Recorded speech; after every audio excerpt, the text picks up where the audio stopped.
Hello guys, welcome to our new video. तो जैसे कि हम लोगों ने क्लास 10 का लाइट चैप्टर स्टार्ट किया फिजिक्स का, और हम लोगों ने एक पार्ट ऑलरेडी कंप्लीट कर लिया लाइट का कि क्या होता है लाइट, है ना।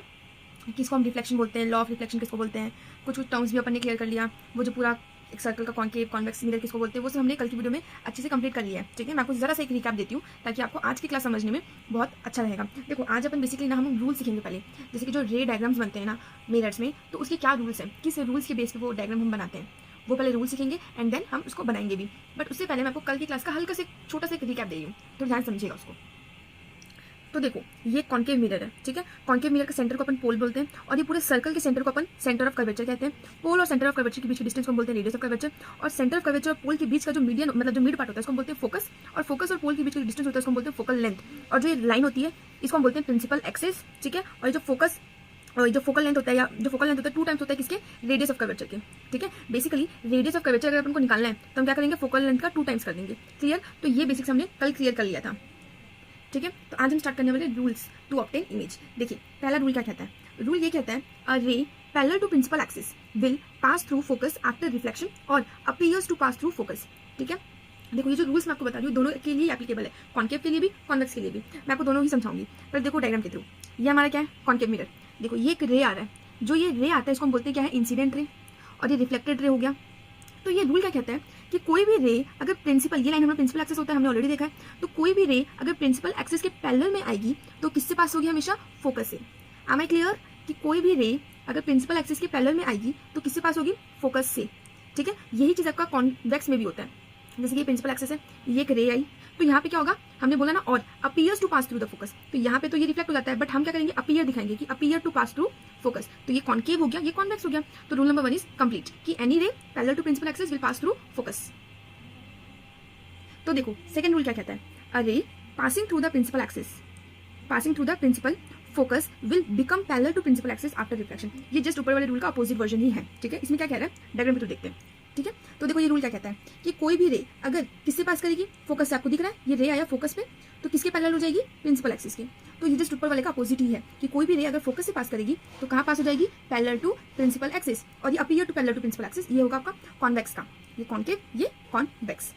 Rule number 3, a ray passing through centre of curvature will follow the same path back after reflection. इसका क्या मतलब है, बोल रहे कोई भी रे अगर सेंटर ऑफ कर्वेचर पे पास करेगी तो वापस ही वो रिफ्लेक्ट मतलब वापस कौन से पाथ में जाएगी, सेंटर ऑफ कर्वेचर के पाथ में वापस बैक पाथ फॉलो करेगी, ठीक है। आप देख सकते हो ये रे यहाँ पे आया सेंटर ऑफ कर्वेचर पे, फिर यहाँ से चले भी गया। सेम ये आपके कॉन्वेक्स में भी ऐसा ही होगा रूल। नेक्स्ट हम देखो, रूल नंबर 4 क्या कहता है, ray incident at pole is reflected back making same angle with the principal axis. ये क्या कह रहा है, देखो एक रे जो इंसिडेंट रे आता है वो अगर कहाँ पे आता है, पोल पे आता है ना, पोल पे आता है, तो रिफ्लेक्ट बैक हो जाएगा। तो जो ये वाला एंगल बने ना नॉर्मल से, ये वाला जो एंगल है और ये वाला एंगल है, दोनों ही क्या रहेंगे, सेम रहेगा। Am I clear. तो ये आपका कॉन्वेक्स में भी होता है। तो आई होप आपको इस 4 रूल्स हैं अच्छे से क्लियर हो गया होगा। पहला रूल क्या था, कोई भी रे अगर प्रिंसिपल एक्सिस के पैरेलल में आएगा तो फोकस से पास करेगा, कोई भी रे फोकस पे आएगा तो प्रिंसिपल एक्सिस के पैरेलल हो जाएगा, कोई भी रे अगर आपका सेंटर ऑफ कर्वेचर पे आएगा तो वापस वही पाथवे फॉलो करेगा। एंड फोर्थ क्या है, कोई भी रे अगर आपका पोल पे आता है तो वो सेम एंगल बनाएगा जब रिफ्लेक्ट भी करेगा, तो दोनों में क्या होता है, सेम एंगल होता है। अब हम पढ़ते हैं कि ये जो हमने अभी रूल्स पढ़ा ना, इसको अप्लाई किसमें करेंगे, कॉन्केव मिरर में, और इमेज का फॉर्मेशन करेंगे, ठीक है। तो जो मैंने आपको 4 रूल्स बताए एक बार आप देख सकते हो, ये फर्स्ट रूल है, ये सेकेंड रूल, ये थर्ड रूल एंड ये फोर्थ रूल। तो अब हम क्या करते हैं, image formation by concave mirror सीखते हैं। वही रूल से अपन ये इमेज फॉर्मेशन करेंगे। देखो, पहला केस क्या है, ऑब्जेक्ट एट इन्फिनिटी, मतलब जो हमारा ऑब्जेक्ट है वो कहाँ पे, इन्फिनिटी पे, तो हम उसका इमेज कैसे फॉर्मेशन को देखते हैं। देखो, सपोज वो ऑब्जेक्ट इन्फिनिटी पे, तो उसका जो रेज है यहाँ पे आएगा, प्रिंसिपल एक्सिस की पैरेलल में लाए, कहाँ से पास होगा, फोकस से। फिर इधर से भी प्रिंसिपल एक्सिस की पैरेलल में लाए, कहाँ से पास होगा, फोकस से। तो ये जो इमेज हमारा जो बना है, कैसे बना है, फोकस पे, कितना, पॉइंट साइज, या हम बोल सकते हैं हाईली डिमिनिज्ड। तो मैंने क्या लिखा है इसके अंदर, फीचर्स देखो, साइज ऑफ द इमेज कैसा है, हाईली डिमिनिज्ड एंड पॉइंट साइज, और नेचर ऑफ द इमेज कैसा है, रियल एंड इन्वर्टेड। ये जो नेचर ऑफ इमेज है ना, इसको आप ध्यान से एक बार समझ लो कि जो नेचर ऑफ इमेज होता है, ये अगर आपका लेफ्ट साइड अगर आपके इमेज बन रहा है तो हम उसको रियल एंड इन्वर्टेड हमेशा बोलेंगे, और राइट साइड अगर बनेगा हम उस इमेज का जो नेचर होता है उसको बोलते हैं वर्चुअल एंड इरेक्ट, ठीक है। यहाँ से क्लियर हो गया चीज़। तो ऑब्जेक्ट अगर इन्फिनिटी पे होगा तो जो हमारा इमेज है कहाँ बनेगा, फोकस पे, हाईली डिमिनिज्ड और पॉइंट साइज रहेगा, ठीक है। इसमें बेसिकली रूल नंबर 1 अप्लाई हो रहा है, ठीक है। अब हम पढ़ते हैं सेकंड केस। सेकंड केस क्या है, देखो ऑब्जेक्ट बियॉन्ड सी, ऑब्जेक्ट कहाँ पे है, सी के पीछे है।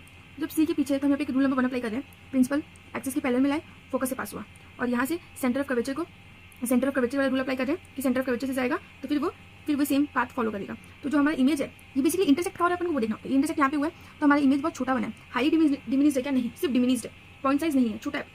तो हम देखेंगे जिसका साइज ऑफ इमेज होता है वो कैसा है, डिमिनिस्ड। और नेचर ऑफ इमेज क्या है, रियल एंड इन्वर्टेड, क्योंकि लेफ्ट साइड इमेज हमारा बना है।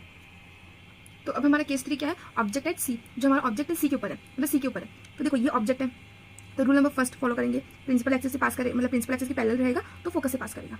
ये हम देखा फोकस से पास किया है ना। और जब फोकस से जाएगा, अगर हमारा लाइट रेज फोकस से जाएगा तो प्रिंसिपल एक्सिस के पैरेलल हो जाएगा। तो हमने जब इंटरसेक्ट कहाँ पे हो रहा है, जस्ट सी के नीचे, ठीक है। तो साइज ऑफ इमेज क्या है, सेम साइज, जो ऑब्जेक्ट का साइज था वही हमारा इमेज का साइज बना है। और नेचर ऑफ द इमेज फिर से यहाँ पे क्या है, रियल एंड इन्वर्टेड, ठीक है। केस नंबर 3 भी क्लियर है, ऑब्जेक्ट एट सी। अब हम देखेंगे object between C and F. अब जो हमारा ऑब्जेक्ट है वो सी एंड एफ के बीच में है, ठीक है, सी एंड एफ के बीच में है, ठीक है। देखो यहाँ पे ये जो light rays first rule apply हुआ है, प्रिंसिपल एक्सिस के पैरेलल में है, ये बेसिकली ऐसे है। तो प्रिंसिपल एक्सिस के पैरेलल में है, फोकस से पास हुआ, एंड सेंटर ऑफ कर्वेचर वाला रूल अप्लाई हुआ है, थर्ड वाला, ठीक है। तो इमेज जो हमारा यहाँ बना है, इंटरसेक्ट इन लोग यहाँ हो रहे हैं। तो साइज ऑफ द इमेज कैसा है, enlarged, and nature of image कैसा है, रियल एंड इन्वर्टेड। अब हम देखते हैं केस नंबर 5 क्या है, ऑब्जेक्ट एट एफ। हमारा जो ऑब्जेक्ट है वो एफ पे है।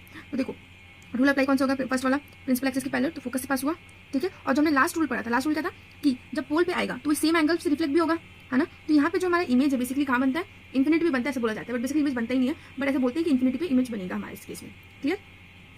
अब कॉन्केव मिरर का लास्ट केस देखते हैं कि ऑब्जेक्ट हमारा कहाँ पे है, एफ एंड पी के बीच में। तो ये एफ एंड पी के बीच में हमारा ऑब्जेक्ट है। तो इसमें अपन कौन सा रूल अप्लाई करेंगे, पहले जो पोल पे आया एंड देन रिफ्लेक्ट हो गया ये वाला, and then centre of curvature को पास करेगा, फिर वो क्या करेगा, वही पाथ फिर से फॉलो करेगा रिवर्स में। तो हमने इसमें क्या किया, इमेजिनरी लाइन ड्रॉ किया ऐसे करके, यहाँ से भी ऐसे और ये वाला भी ऐसे। तो इमेज अपन को यहाँ मिला। तो मैंने बताया आपको जब इमेज हमें राइट साइड मिलता है तो इमेज हमेशा क्या होगा, वर्चुअल एंड इरेक्ट, ठीक है। क्योंकि लेफ्ट साइड जब मिला अभी तक हम लोग को, हम लोगों ने क्या बोला, रियल एंड इन्वर्टेड।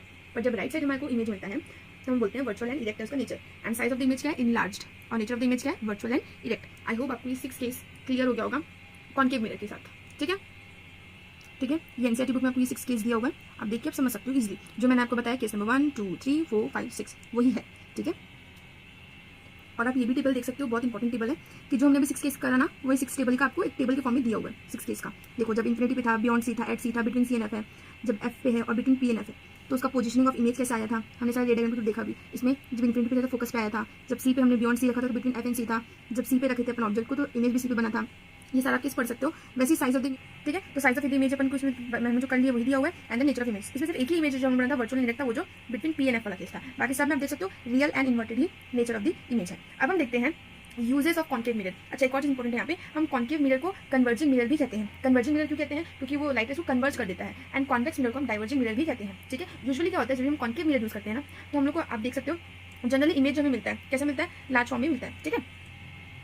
तो ये है पहला यूज कॉन्केव मिरर का, शेविंग मिरर और मेकअप मिरर। क्योंकि हमें क्या होता है, शेविंग करते हैं हमें इनलार्ज चाहिए जाता है हमारा जो इमेज है, इसलिए हम इसको शेविंग मिरर और मेकअप मिरर में भी यूज करते हैं, किसको, कॉन्केव मिरर को। सोलार फर्नेसेस में भी हम कॉन्केव मिरर का यूज करते हैं, and headlights of the vehicle में भी हम कॉन्केव मिरर का यूज करते हैं। देखो इसके अंदर जो कंटेंट है ना, मैंने आप लोगों के लिए लिख दिया है, आप इसको अपनी कॉपी में लिख सकते हैं एज इट इज। तो अब हम देखते हैं इमेज फॉर्मेशन में कॉन्वेक्स मिरर। देखो कॉन्केव मिरर में अपने 6 केस देखा था, इसमें अपन को सिर्फ 2 केस ही है। रूल्स जो हमने 4 ऑलरेडी कर चुके हैं वही रूल्स हम फॉलो करने हैं यहाँ पे भी, ठीक है। तो देखो ऑब्जेक्ट अब जब इन्फिनिटी पे रहेगा, तो जब ऑब्जेक्ट हमारा इन्फिनिटी पे रहेगा तो देखो पहला रूल लगेगा, प्रिंसिपल एक्सिस के पैरेलल में गया तो appears to be pass from focus. Same वहीं पे भी प्रिंसिपल एक्सिस के पैरेलल में गया तो appears to be passing focus, और ये हमारा रिफ्लेक्टेड रेज, ठीक है। ये अपीयर्स वाला केस है, इसलिए अब देखो आप इमेज हमारा राइट साइड में बने, इसलिए नेचर ऑफ द इमेज हमारा होगा वर्चुअल एंड इरेक्ट होगा। और जो साइज ऑफ द इमेज आपको दिख रही होगा हाईली डिमिनिश्ड पॉइंट साइज। और सेकंड केस क्या है, ऑब्जेक्ट एट फाइनाइट डिस्टेंस, मतलब कुछ डिस्टेंस पे ऑब्जेक्ट हमें रखा है, ठीक है। तो ऑब्जेक्ट यहाँ पे फाइनाइट डिस्टेंस पे है, तो हमने इसमें रूल लगाया, प्रिंसिपल एक्सिस से आया तो कहाँ पास होगा, focus, appears to be pass from focus. और ये वाला रूल है, जब ये पोल पे आता है सेम एंगल से वो रिफ्लेक्ट भी होता है। इसको भी हमने इमेजिनरी लाइन के थ्रू अपीयर्स पास करवाया, अपीयर्स टू बी पास करवाया, तो ये जो हमारा क्या बना, इमेज। तो नेचर ऑफ द इमेज यहाँ पे क्या रहेगा, वर्चुअल एंड इरेक्ट, और साइज ऑफ द इमेज क्या है, डिमिनिश्ड। तो आई होप आपको कॉन्वेक्स मिरर का भी दोनों केस क्या हो गया होगा, क्लियर। तो ये दोनों ही रेड डायग्राम आपकी एनसीईआरटी बुक में दिया, आप देख सकते हो, ठीक है। और अगर हम बात करेंगे इसकी भी टेबल की, तो ये टेबल देखो एट इन्फिनिटी पे अपन को कहाँ मिला था, ये इसका साइज है, ये इसका नेचर ऑफ द इमेज है, ठीक है। ये आपको साइज ऑफ द इमेज में दे दिया हुआ है, नेचर ऑफ द इमेज भी दे दिया, वर्चुअल इरेक्ट होता है। तो ये टेबल में आप देख सकते हो कॉन्वेक्स मिरर के लिए, ठीक है। अब हम देखते हैं यूजेस ऑफ कॉन्वेक्स मिरर। तो देखो कॉन्वेक्स मिरर अपन रियर व्यू मिरर इन व्हीकल जो हम यूज करते हैं ना, वो कॉन्वेक्स मिरर होता है, आप अंडर कंटेंट आप पढ़ सकते हो। बाकी सिक्योरिटी के लिए भी आपको कौन सा मिरर यूज होता है, बेसिकली जो कैमराज में होते हैं कौन सा मिरर यूज होता है, कॉन्वेक्स मिरर, ठीक है। ये बहुत इंपॉर्टेंट, आप देख सकते हो कॉन्केव मिरर और कॉन्वेक्स मिरर के डिफरेंशिएट, क्योंकि टाइप्स एंड इमेज के बेसिस पे ये रियल इन्वर्टेड होता है, ये ऑलवेज वर्चुअल इनडायरेक्ट होता है, ठीक है। इसका बेसिकली जो साइज होता है डिमिनिश्ड होता है, सेम साइज होता है, इनलार्ज अपने तीनों केस देखा अच्छे से, ये ऑलवेज डिमिनिश्ड होता है। इसका नेचर होता है रियल और वर्चुअल होता है, इसका ऑलवेज वर्चुअल होता है। इसका जो स्पेशल केस हमने देखा था बिटवीन पी एंड एफ में, जो इमेज हमारे कैसे बना था, वर्चुअल बना था, और ये नो स्पेशल केस हमने इसमें देखा कुछ। और ऐसे कॉमन यूजेस कहाँ होते हैं, शेविंग मिरर में काम आता है, टॉर्चेस में, सोलार फंक्शंस में, डेंटिस्ट मिरर भी हम इसे कहते हैं। कभी क्वेश्चन पूछता है विच mirror is called dentist mirror, तो आपको कॉन्केव मिरर, ठीक है। और जो कॉन्वेक्स मिरर होता है हमारा रियल व्यू मिरर भी हम बोलते हैं व्हीकल्स के लिए, सिक्योरिटी मिरर भी, ये this is about to differentiate, ठीक है।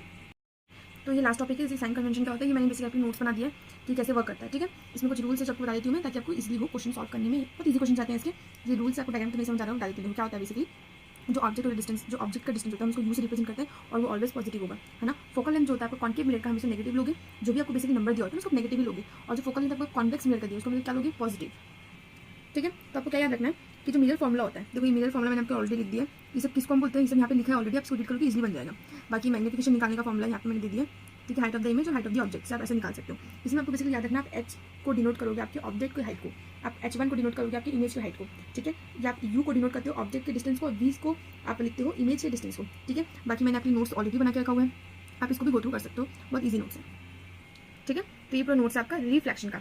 सो आई होप आपको क्लासेस समझ आई होगी। ये आपका रिफ्लेक्शन टॉपिक कंप्लीट होता है लाइट से, ठीक है। अब जो नेक्स्ट वीडियो में हम करने वाले हैं उसको हम बोलेंगे रिफ्लेक्शन, और वो क्या होता है हम नेक्स्ट वीडियो में देखेंगे। I hope you like this video, don't forget to subscribe the channel for upcoming videos which is going to be amazing, ठीक है। So do subscribe the channel and like the video, and if you have any doubts you can comment me also. So thank you so much for watching this video. Thank you.